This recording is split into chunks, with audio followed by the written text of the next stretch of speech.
In today's episode, we're diving into the shocking encounters of 5 entitled Karens who messed with the wrong animals and paid the ultimate price, from an educator who meets a protective alligator to a bargain hunter whose zoo visit ended in tragedy. But first, we start in Oklahoma, where disregarding safety barriers at a big cat ranch turned deadly. It was March 18, 2023, when tragedy struck at a private exotic animal ranch nestled in the rolling hills near Wynwood, Oklahoma. The sprawling 200-acre facility, surrounded by chain-link fencing topped with razor wire and warning signs, housed dozens of big cats in enclosures dotted with concrete shelters, elevated platforms, and artificial rock formations. The property had operated for over 15 years, catering to wealthy clients seeking exclusive encounters with exotic predators.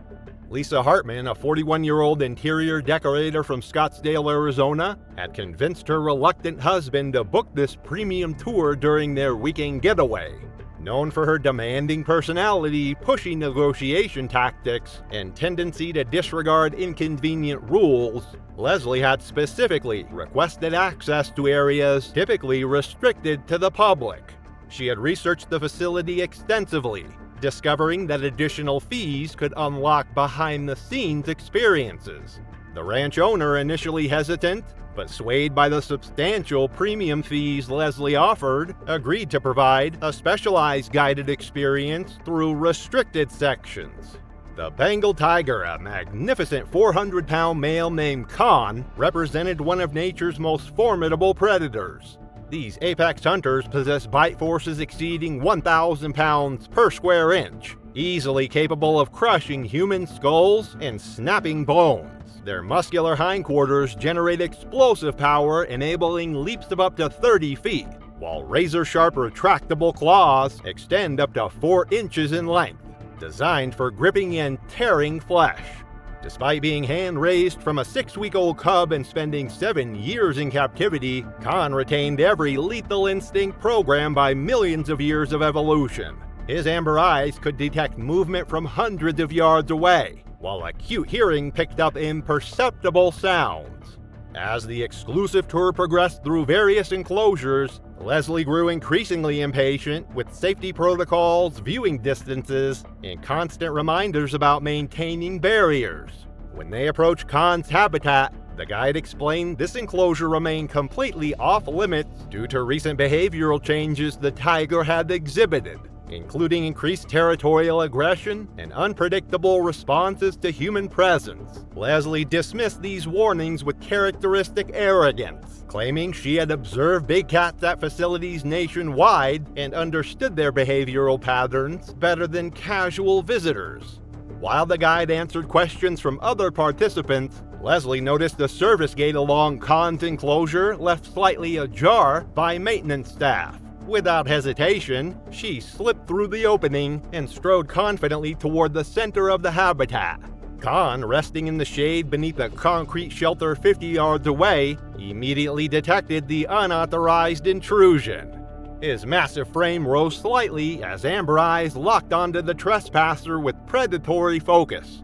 The tiger's stalking instincts engaged as he began moving with calculated precision, each padded paw placed with absolute silence as he closed the distance. Leslie, oblivious to the approaching danger and convinced of her expertise, continued walking deeper into Khan's territory, her back turned to the advancing predator. Khan struck with lightning speed and devastating force. He launched his entire 400-pound body weight against Leslie's back, driving her face first into the hard-packed dirt with a bone-crushing impact. His powerful jaws immediately clamped down on her exposed neck with catastrophic force. 4-inch canine teeth puncturing straight into the carotid artery and crushing cervical vertebrae. As Leslie's body convulsed beneath the tiger's weight, Khan's razor-sharp claws raked repeatedly across her shoulders and upper back, tearing through clothing, skin, and muscle before scraping bone. Blood poured from multiple puncture wounds as the tiger's jaws maintained their death grip, completely severing major blood vessels and causing massive internal trauma. The attack lasted less than 30 seconds, but the damage proved immediately fatal. Ranch staff rushed to the scene with fire extinguishers and emergency equipment, managing to drive Khan back to his shelter. But Leslie had already succumbed to massive blood loss, spinal trauma, and catastrophic tissue damage. Emergency responders pronounced Leslie dead at the scene after confirming the absence of vital signs. State investigators determined Leslie had violated multiple safety protocols by entering the restricted area without authorization. The ranch faced intense public scrutiny from animal rights organizations, though officials concluded Leslie's deliberate actions directly caused the fatal encounter. Her family released a brief statement requesting privacy during their grief, while activists renewed calls for stricter oversight of private exotic animal facilities. Leslie Hartman's story showed how arrogance can turn deadly when barriers are breached. For Cheryl Ann Braddock, it wasn't captive predators, but Florida's ancient reptiles that proved her confidence fatal. It was May 2, 2022, when Cheryl Ann Braddock pulled her silver Honda Accord into the gravel parking area along Loop Road in Big Cypress National Preserve. The 67-year-old recently retired school principal had decided to spend her newfound freedom exploring the wild heart of the Everglades, something she'd promised herself for decades while managing unruly students in Naples. The afternoon sun cast long shadows across the sawgrass prairie, and the air hung thick with humidity and the earthy scent of decomposing vegetation. Cypress trees draped in Spanish moss lined the dark canal that ran parallel to the road, their gnarled roots disappearing into water the color of black tea. Multiple yellow warning signs dotted the area, their bold letters proclaiming, "Danger alligators," in both English and Spanish. But Cheryl Ann barely glanced at them as she opened her car door and released her energetic Cocker Spaniel, Rusty. She had driven this route countless times during her teaching career, taking weekend trips to clear her mind from the stress of administrative duties. The American alligator is one of nature's most successful predators, having survived virtually unchanged for over 200 million years. These apex predators can grow up to 14 feet in length and weigh over 1,000 pounds, with females typically reaching 8 to 10 feet. Their powerful jaws contain 74 to 80 razor-sharp teeth designed for gripping rather than chewing, capable of exerting bite forces exceeding 2,900 pounds per square inch. During nesting season from April through July, female alligators become extremely territorial and aggressive, defending their nests with lethal determination. They construct their nests from vegetation and mud near water sources, remaining vigilant guardians until their young hatch. These prehistoric survivors can remain motionless for hours, perfectly camouflaged in murky water, waiting for the perfect moment to strike unsuspecting prey. Cheryl Ann walked confidently toward the canal's edge, her years of authority as an educator having instilled in her an unwavering belief in her own judgment. Rusty bounded ahead, his leash dragging behind him as he sniffed excitedly at the water's edge. A lone fisherman casting his line from a nearby bridge called out a warning, suggesting she keep her distance from the water and control her dog. Cheryl Ann turned sharply, her voice carrying the same stern voice she had used to discipline countless students over her 40-year career, declaring that her lifelong Florida residency made her perfectly capable of assessing the situation. Her dismissive attitude reflected decades of being the final authority in every room she entered. The attack came without warning. As Cheryl Ann bent down to retrieve Rusty's leash, an 8-foot female alligator exploded from the murky shadows with terrifying speed. The massive reptile's jaws clamped down on Cheryl Ann's right leg just below the knee, her bone audibly cracking under the tremendous pressure. The alligator's teeth punctured through her skin and muscle tissue, creating deep lacerations that immediately began bleeding profusely. Cheryl Ann's scream pierced the humid air as she instinctively tried to pull away, but the alligator's grip only tightened. The predator's prehistoric instincts had been triggered by the perceived threat to her nearby nest, hidden among the cattails just 20 feet from where Cheryl Ann stood. The predator then executed its signature death roll, a violent spinning motion designed to disorient prey and cause massive trauma. Cheryl Ann was yanked off her feet and dragged toward the deeper water, her body tumbling helplessly as the alligator rotated with mechanical precision. The spinning motion tore her leg muscles and caused severe internal injuries as she was pulled beneath the surface. Water filled her lungs as she struggled desperately, but the alligator's relentless grip and the disorienting rotation made escape impossible. The death roll continued for nearly a minute before the alligator dragged her lifeless body toward a submerged culvert, where it would typically cache its prey for later consumption. Rusty fled into the surrounding vegetation, his terrified barking echoing across the preserve. The fisherman immediately dialed 911, his hands shaking as he described the horrific scene.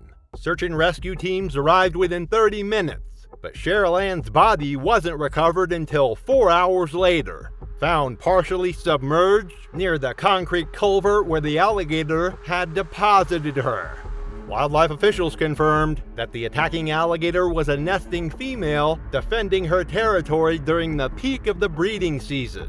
The investigation revealed that Cheryl Ann had unknowingly approached the critical defensive zone that triggers maternal aggression in nesting alligators. The incident prompted renewed calls for stricter enforcement of wildlife safety regulations in the Everglades. Cheryl Ann's sister released a brief statement asking for privacy during their time of grief, while acknowledging that her sister had always been headstrong and independent to a fault. The Florida Fish and Wildlife Conservation Commission launched an investigation into the attack, ultimately determining that the alligator had acted according to its natural defensive instincts. Local park rangers increased patrols along Loop Road and installed additional warning signage.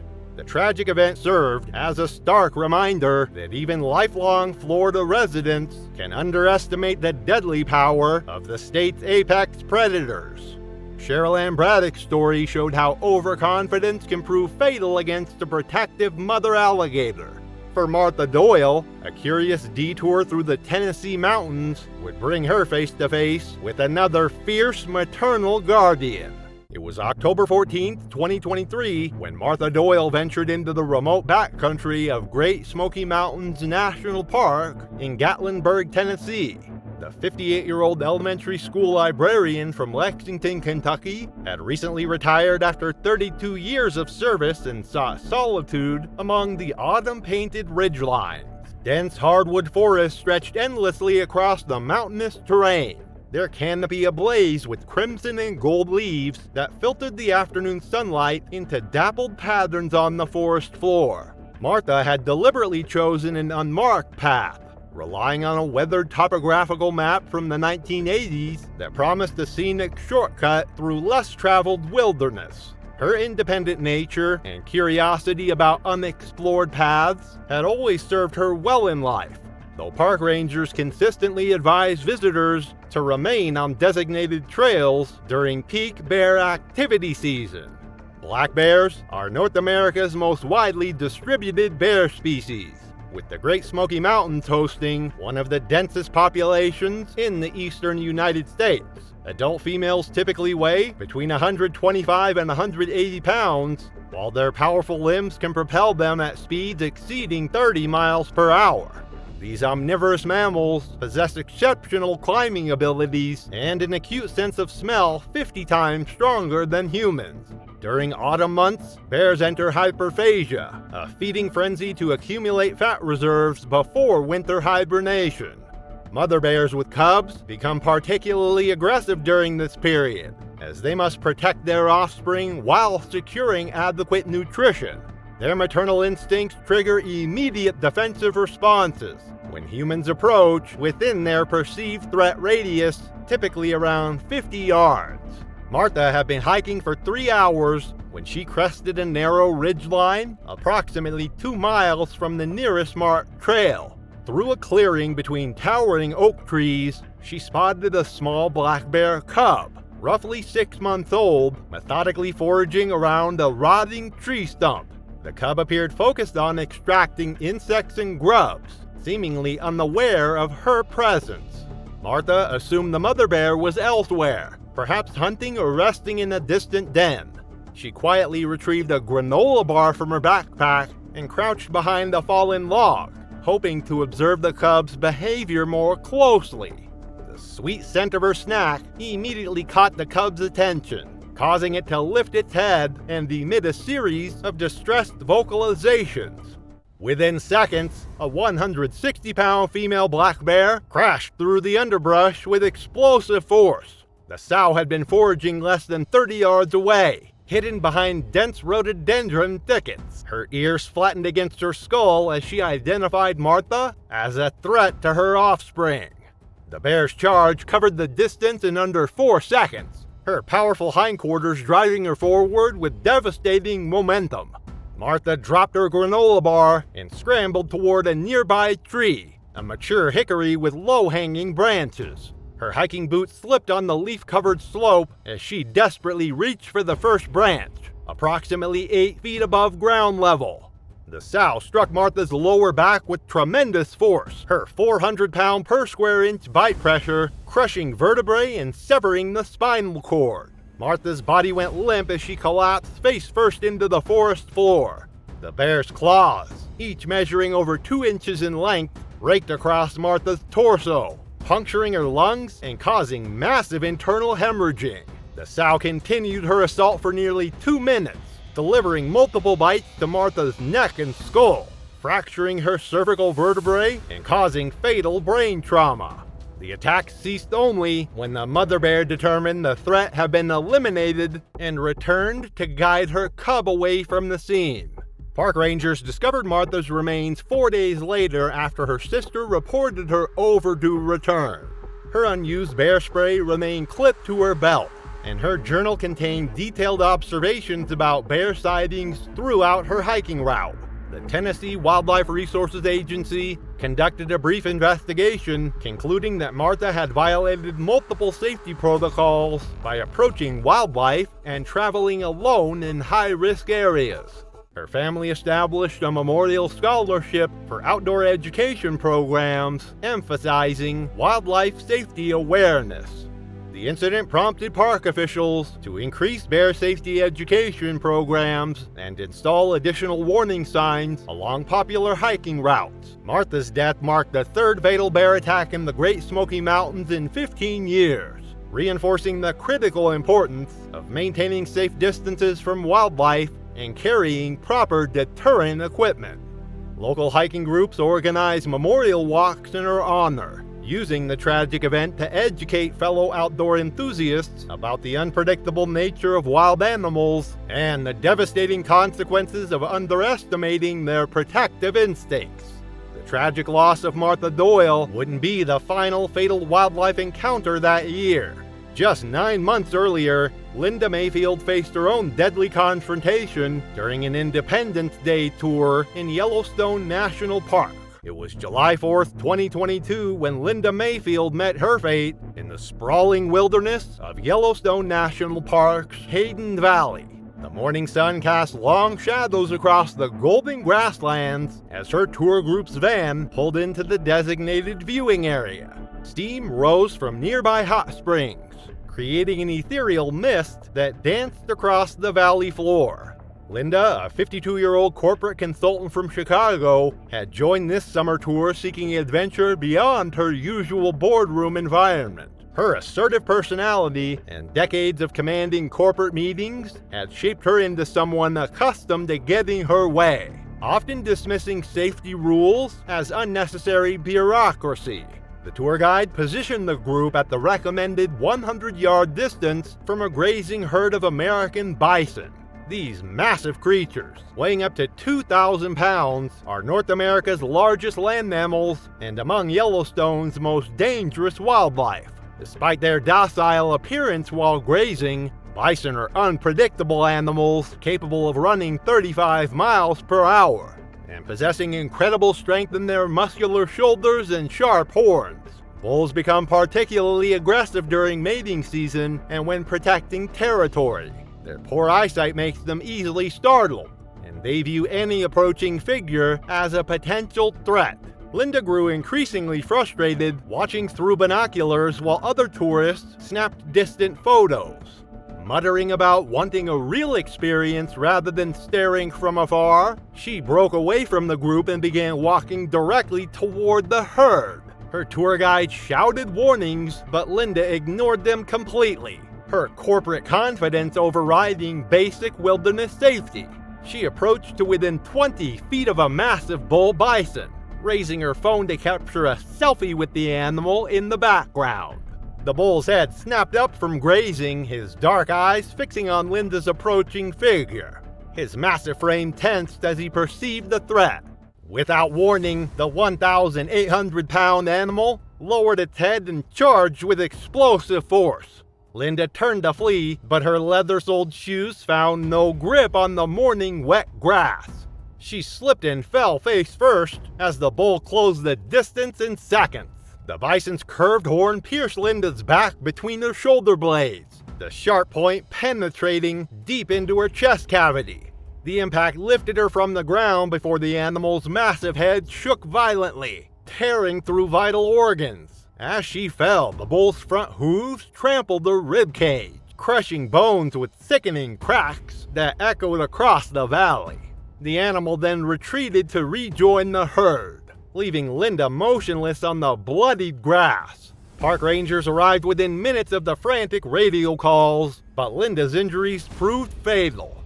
The horn wound had punctured her lung and heart, while the trampling had caused massive internal bleeding and multiple fractures. Fellow tourists stood in shocked silence, many requiring counseling after witnessing the brutal attack. An investigation confirmed Linda had violated park regulations by approaching wildlife within the mandatory safety distance. Her family released a brief statement requesting privacy, while expressing hope that others would learn from this tragedy. The incident prompted park officials to review safety protocols and increase ranger patrols in high-traffic wildlife viewing areas.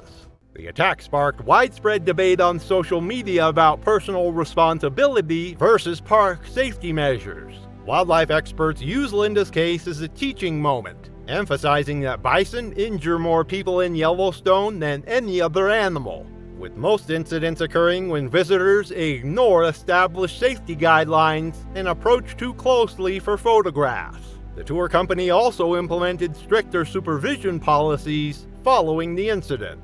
Linda's death became part of a disturbing trend of wildlife encounters gone wrong across America's national parks. Statistics showed that visitor injuries from large mammals had increased by 30% over the previous 5 years, with most incidents attributed to tourists seeking closer contact for social media content. Park officials nationwide began implementing new educational programs and stricter enforcement of wildlife viewing distances. The tragedy also highlighted the dangerous mindset of treating wild animals as photo opportunities rather than respecting them as unpredictable predators.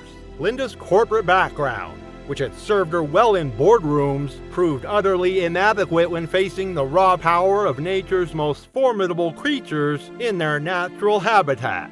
Her death certificate listed the cause as massive internal trauma from bison attack, marking her as the third fatality in Yellowstone that summer. The incident occurred during peak tourist season when the park sees over 900,000 visitors monthly, many unfamiliar with proper wildlife safety protocols and drawn by social media images of seemingly docile animals. Linda Mayfield's story was a tragic reminder of how quickly nature's giants can turn deadly when safety barriers are ignored. For Helen Crowley, it wasn't the wild that called, but a roadside zoo's unlocked gate that led her one step too far. It was September 23, 2023, when Helen Crowley arrived at Wild Wonder Safari Park on the dusty outskirts of Branson, Missouri. The roadside attraction sat between a fireworks outlet and an abandoned gas station, its faded signage promising authentic wildlife encounters for half the price of legitimate zoos. Rusted chain-link fencing surrounded weathered enclosures where concrete had cracked and weeds pushed through gaps in the pavement. The facility operated with minimal staff and maximum profit margins. cutting corners wherever possible to maintain its budget-friendly reputation. Helen, a 63-year-old retired tax accountant from Fort Worth, had driven 3 hours specifically for this place after reading online reviews praising its hands-on approach to animal interactions. She clutched her discount coupon tightly, having chosen this facility over the more expensive Branson attractions because she believed most safety regulations were simply bureaucratic nonsense designed to fleece honest customers. Her late husband Robert had often warned her that her stubborn streak would get her into serious trouble someday, but Helen had dismissed his concerns just as readily as she now dismissed the safety rules. The irony wasn't lost on her friends back home, who knew that Helen meticulously followed every tax regulation to the letter in her professional life, while completely ignoring common sense safety rules everywhere else. Her decades of penny-pinching habits and stubborn conviction that rules were meant for people who didn't know better had shaped her approach to most situations throughout her retirement years. The African lion paced restlessly in his cramped enclosure, a magnificent but aging male whose golden mane had dulled from years of captivity in substandard conditions.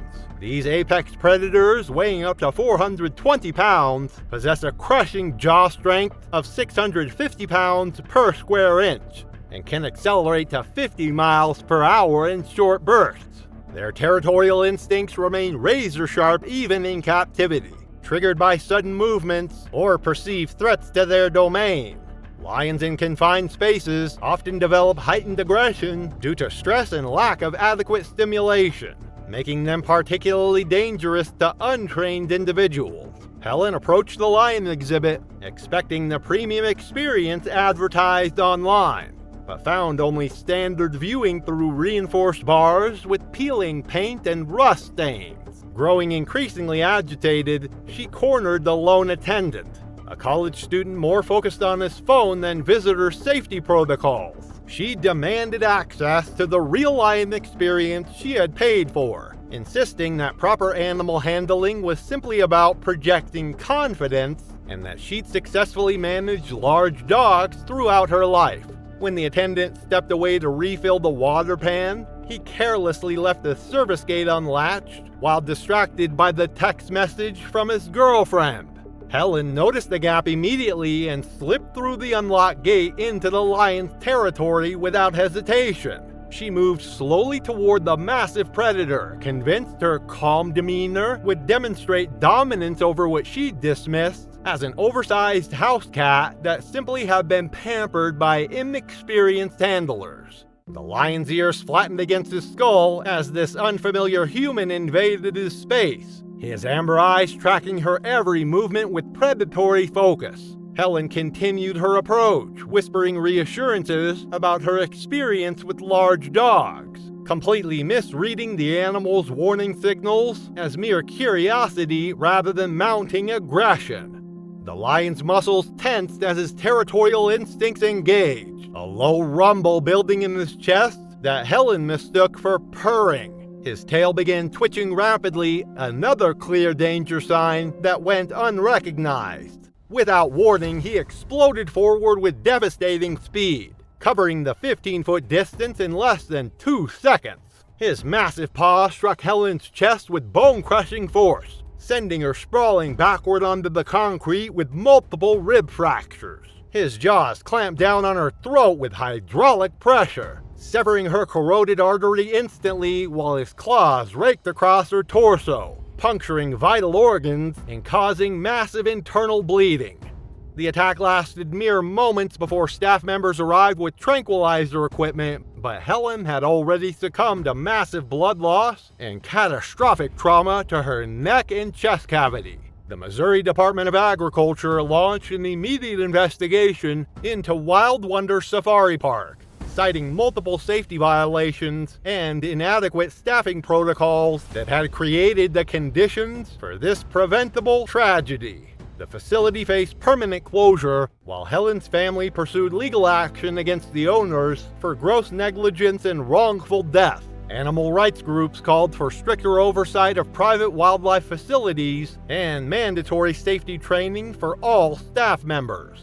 If these shocking encounters left you wanting more, click on the next video for another shocking wildlife encounter that will leave you speechless.